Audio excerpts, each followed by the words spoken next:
Assalamualaikum warahmatullahi wabarakatuh.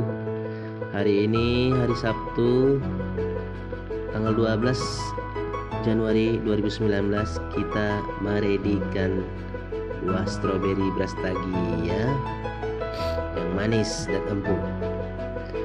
Ada juga buah lemon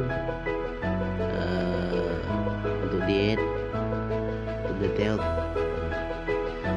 Ada juga jeruk kasturi untuk membuat minuman, untuk buat sambal dan lain-lain. Ada juga rambutan, ada rambutan binjai yang manis dan rambutan nona yang asam manis untuk dimakan, dicemil.